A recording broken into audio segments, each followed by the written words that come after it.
This is Knightmare on the Commodore 64, another game that was covered in Awful Games episode 2, and yep, it deserves its place. Knightmare was a program I absolutely loved as a kid, and many other people in the UK did, where an adventurer goes into a dungeon, he's blindfolded by the Helmet of Justice, and he has 3 advisors telling him where to go. And the character may move around this like he's got 3 people telling him where to go, he can't see a bloody thing, but that's just the game design. So yeah, it's like an adventure game where you have to do commands to do stuff, but you can also move around with a joystick. And yeah, they probably thought it was a good innovative idea at the time. Mix text adventures with graphic adventures, but yeah, it doesn't work. Especially when you put it in such a dull, lifeless game like Knightmare.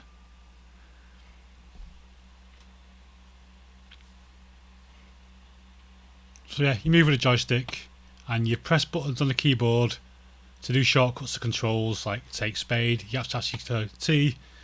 If it's not the line you want, you have to press space. It'll go through all the other words for that letter until eventually you get it. Now, the dungeon design is very, very samey. You'll go around a lot of rooms that look exactly the same as each other. So yeah, if you never played this game before and you enjoyed Knightmare and you're curious about it, and just don't do it. It will take a putrid shit all over your childhood. This game is awful. Absolutely and utterly awful. It's just boring. I mean, like, all the characters move around like they all just took a giant shit in their pants. Kind of like the embarrassed shuffle where to go looking for some toilet roll to clean themselves up with. There's maybe some kind of weird dance, I don't know. I have no idea how to explain this. Yeah. One of the iconic things of the TV programme was the knight's face, which slowly lost parts of his helmet, then parts of his face until it showed a skeleton, and finally the skeleton disappeared, leaving only the eyeballs when the player died. And that's been replaced with a candle. A bloody candle. Just isn't the same. In fact, nothing about this game is anything like Knightmare, apart from you get Treguard, who doesn't really give you much advice. You have these oracles who are supposed to have replaced your 3 team members in the front of the TV show, maybe. And yeah, you might be getting a sense of deja vu yet, because every part of this dungeon looks the bloody same. And they've all got names like Dungeon Passage, Dungeon 4, Dungeon 5, Dungeon 6, and another Dungeon Passage. And yeah, it's depressing. You travel around this depressing grey maze feeling very depressed. And oh yeah, you can go in that room, I think, and get a sword, and then you can fight. Well, you're supposed to fight, your kind of sword just sort of appears in front of you. There's a little waggle, which I think is supposed to be an attack, and then people die.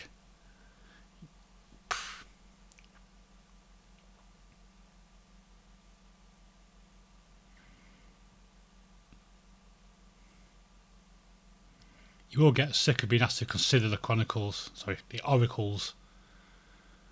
Because every time you try and do something that it doesn't like, it'll tell you to consult the oracles. If inspiration you desire, consider the oracles. I don't remember Treguard ever talking any shite about oracles. And I think the idea is like the oracle on the left is supposed to give you good advice, the oracle on the right is supposed to give you bad advice. And after a certain amount of time, this fat black random goblin sort of floats around after you. I think maybe it's because you revisit an area too many times or something, I don't know.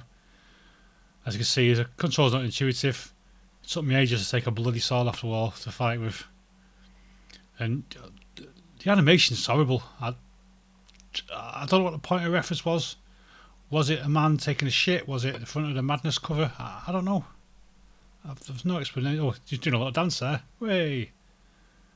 It also looks like the knight's topless, which is, I don't remember that from the games programs. Sorry, I'm getting confused as my brain cells all die. Oh yeah, you have this from the TV shows where you used to get the puzzles from the War Monsters. We have to answer true or false for the questions. And I think I got them all right. I can't remember, to be honest.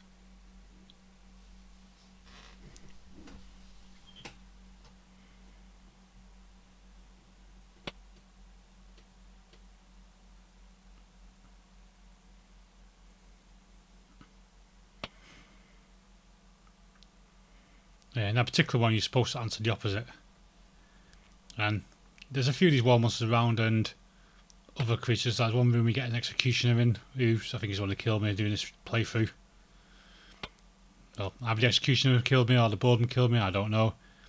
And also, you're supposed to be able to guess what these objects on the floor are. So, is it fat? Is it a knapsack? Is it gold? Is it a giant turd? Who knows? You're just expected to be able to guess what this object is from this lazy bloody drawing on the floor. So eventually, after going through every kind of iteration of what it could possibly be, you can pick it up.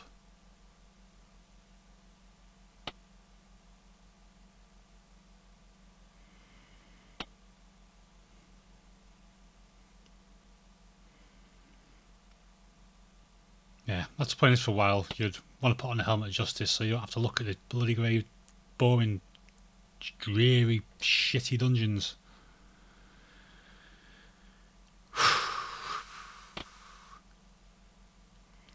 A torch will burn, but you must defeat a different heat. Perhaps that's some foreshadowing of what's going to come later in the game. Not as if anyone's actually going to be bothered to get that far into it. I feel sad because I actually bought this game when I was a kid.